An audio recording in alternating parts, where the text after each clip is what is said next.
माझ्या समोर असलेले सर्व सन्मान्य पत्रकार, मी सुरेश गोविंदराव शिंदे, राहणार तिवरे, तालुका चिपळूण, जिल्हा रत्नागिरी. माझं मूळ गाव तिवरे. मराठा लाईट इन्फंट्रीमध्ये सर्व्हिस केल्यानंतर 20 वर्षांनी मी सेवानिवृत्ती घेतली. त्यानंतर जिल्हा सैनिक कल्याण कार्यालयामध्ये कार्यरत होतो. 5 वर्षानंतर मी माझा सुविधा सिक्युरिटी सर्व्हिसच्या नावाने बिझनेस सुरू केला. बऱ्यापैकी पत्रकार बनून जात आहे. आज मी या ठिकाणी उभा राहण्याचा जो निर्णय घेतला आहे, सर्व भारतामध्ये माजी सैनिकांची जी एअरफोर्स असू दे, आर्मी असू दे, नेव्ही असू दे, 313 उमेदवार आज उभे आहेत संपूर्ण भारतामध्ये. त्यामुळे आम्ही आमचे जेवढे 8 पक्ष आहेत, पक्षांची नावं वेगळी वेगळी आहेत, पण आम्ही कोणत्याही पक्षाचा एक उमेदवार त्याच्या विरुद्ध कुठेही उभं राहिलेला नाही.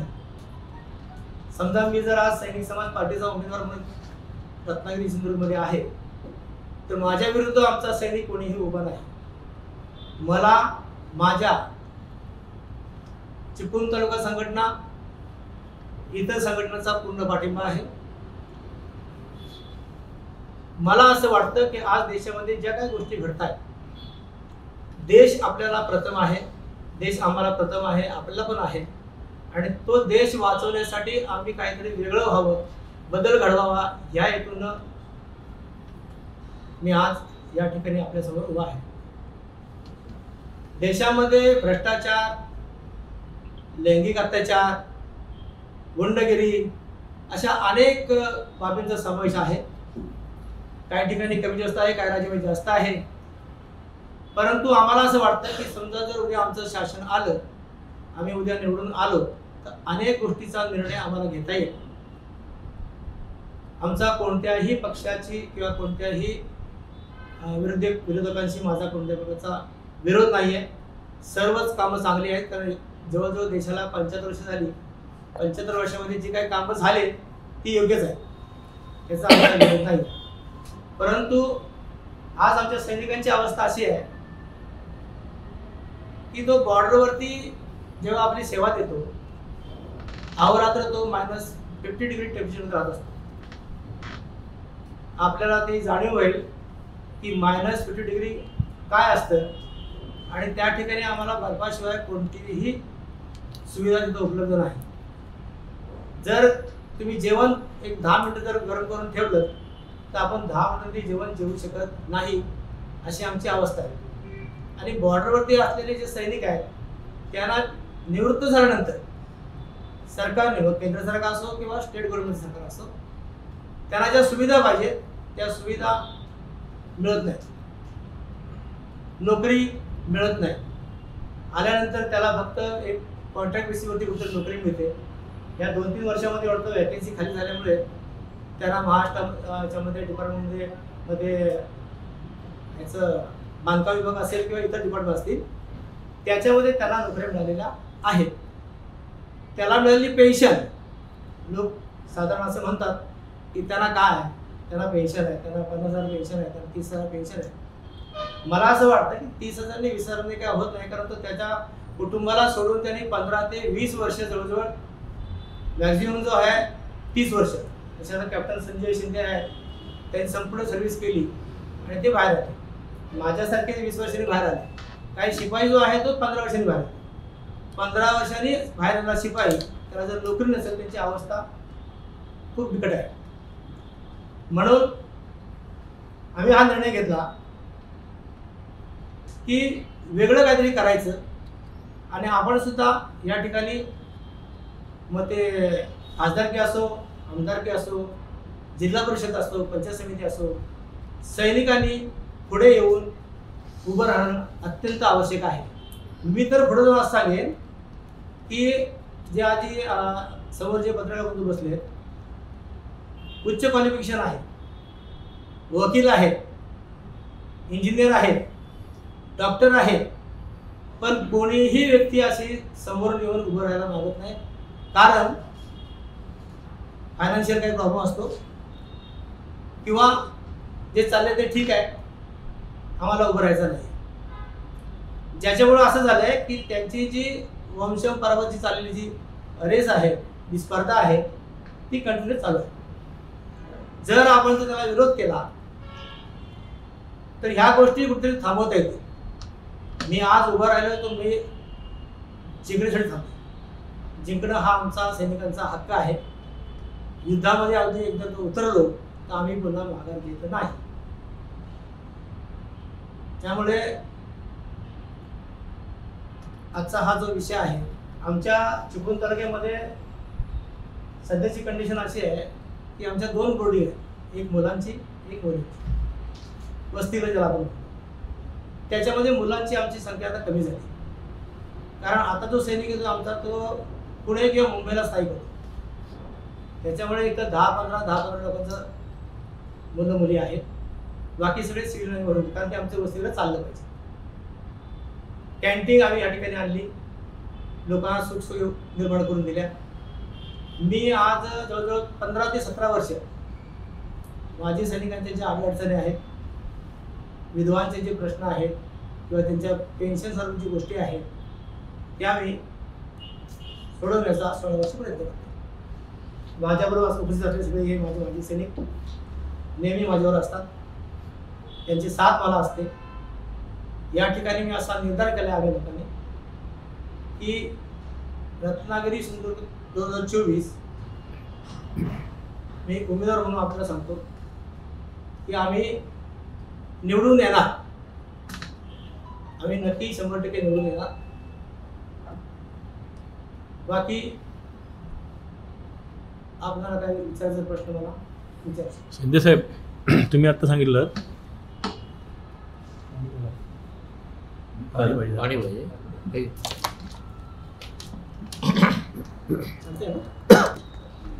आता आपण सांगितलं की देशामध्ये जी काही कामं चालली आहेत ती योग्य चालली आहेत. त्याचबरोबर तुम्ही सैनिकांची जी समस्या आहेत ज्या काही त्या आता मांडल्यात. बाकी इतर गोष्टी तुम्ही आता काही बोलला नाहीत. मग फक्त तुम्ही सैनिकांसाठी उभे आहात का? नाही, आमचा पक्ष जो आहे मुळात त्याचं नावच असं आहे की सैनिक समाज पार्टी. संपूर्ण समाजाला बरोबर घेऊन जाणार.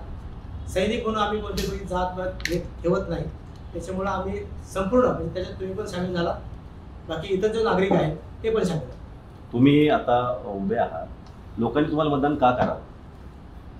मला असं वाटतं की जे आता महाराष्ट्रामध्ये म्हणा किंवा पुऱ्या देशामध्ये म्हणा, पार्टी आज मी निवडून आलो, उद्या दुसऱ्या पार्टीमध्ये, 15 दिवस गेले तर तिसऱ्या पार्टीमध्ये, हा जो खर्च आहे हा खर्च हा लोकांच्या खिशातून जातो. हे आपल्याला सर्वांना माहिती आहे. आज मी जो प्रचार करतोय मला माहिती आहे की माझा किती खर्च झाला. मग तो खर्च थांबवावा, चांगला उमेदवार यावा, ही आमची इच्छा.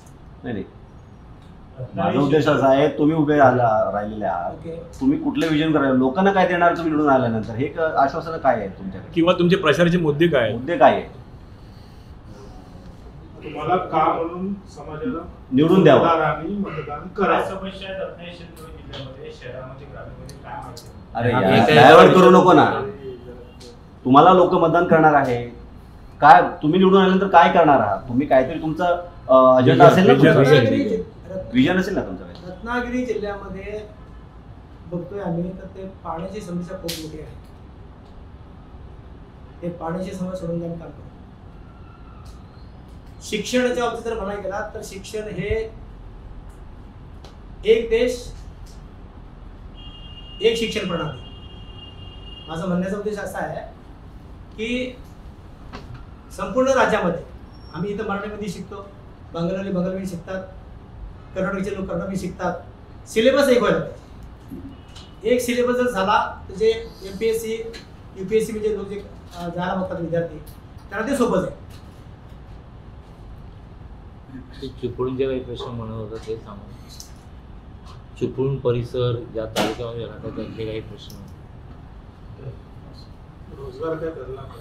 नाही रोजगारमध्ये आता बघा, आता ज्या तुम्ही ऐकताय सगळे की प्रत्येक ठिकाणी येणारे रोजगार, चिपळूण तालुक्यामध्ये पण बरेचसे रोजगार आले होते, रत्नागिरी जिल्ह्यामध्ये आले होते.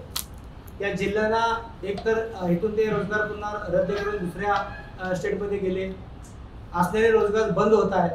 तर त्याच्यावरती आम्ही फोकस करू आणि ते बाहेर जिल्ह्यामध्ये जाऊ नये याच्यासाठी आम्ही प्रयत्न करू. शिंदे साहेब, तुम्ही लोकसभा निवडणुकीच्या आखाड्यात कधी यायचं ठरवलं? नाही, आमच्या जवळजवळ 2-3 वर्ष मिटिंग चालू आहे. पुढे भारतभर मिटिंग चालू आहे.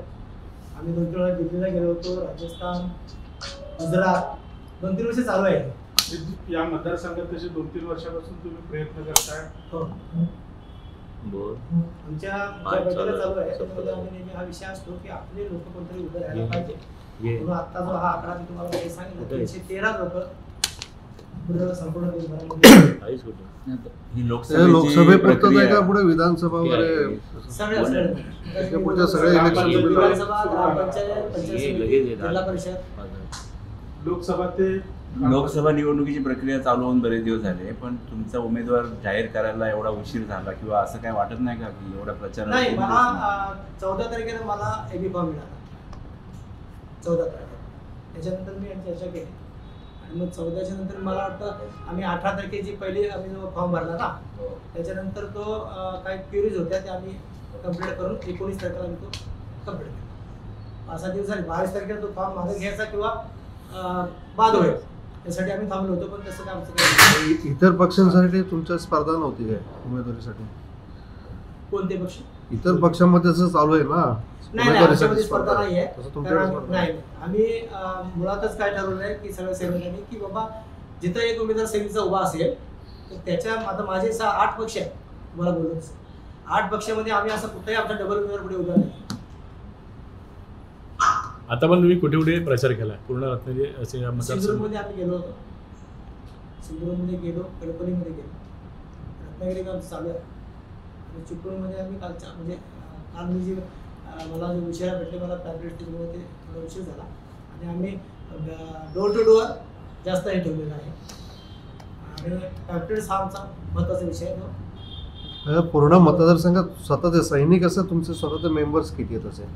रत्नागिरी जिल्ह्यामध्ये साधारण 7,000 7,500 आहेत सैनिक रिटायर्ड सैनिक. प्लस त्यांची फॅमिली 7.5. मतदार आहेत की फक्त सिंगल? प्लस त्यांची फॅमिली असं धरलं तर मोठी संख्या. 8, 7, 15 साधारण 50 ते 60 मुलं पण आहेत ना. फक्त मराठा बटालियन की सगळेच? सगळे इंडियन आर्मी ना, इंडियन आर्मीचा सपोर्ट आहे. म्हणजे जेवढे सैनिक आहेत त्यांचा तुमचा सपोर्ट आहे त्यांना असं म्हणा. ओके. सध्या लोकसभेची निवडणूक सुरू आहे आणि रत्नागिरी सिंधुदुर्गचे उमेदवार आपल्या बरोबर आहेत. माजी सैनिकही या रिंगणात उतरलेले आहेत. काय सांगाल, तुमचा कोणता पक्ष आहे आणि तुम्ही उतरलेला आहात रिंगणामध्ये? काय तुम्हाला लोकांचे प्रश्न तुम्ही बघितलेले डोळ्यापुढे आणि तुम्ही निर्णय घेतलाय उमेदवार म्हणून रत्नागिरी सिंधुदुर्गसाठी तुम्ही निवडणूक लढवत आहे? मी सैनिक समाज पक्ष यामधून माझी रत्नागिरी लोकसभासाठी माझी उमेदवारी आहे. आमच्या ज्या समस्या आहेत ज्या रत्नागिरी जिल्ह्याच्या त्या बऱ्यापैकी लोकांना पाण्याची अडचण जाणवते, रस्त्यांची अडचण जाणवते आणि पाणी हे जर आपण बघितलं तर टँकर जे जातात त्याचा प्रॉब्लेम होतो. माझं नाव सुरेश गोविंदराव शिंदे, मी माजी सैनिक आहे. सैनिक समाज पार्टीच्या पक्षातून मी उमेदवारी दाखल केलेली आहे. चिपळूणमध्ये आणि संपूर्ण रत्नागिरी जिल्ह्यामध्ये पाण्याचा हा खूप मोठा प्रश्न जाणवत आहे आणि पाणी प्रश्न पुरवत असताना संपूर्ण आमच्या दसपडीमध्ये तर आम्ही टँकरनं पाणी पुरवतो, तशी समस्या ही संपूर्ण रत्नागिरी जिल्ह्यामध्ये आहे.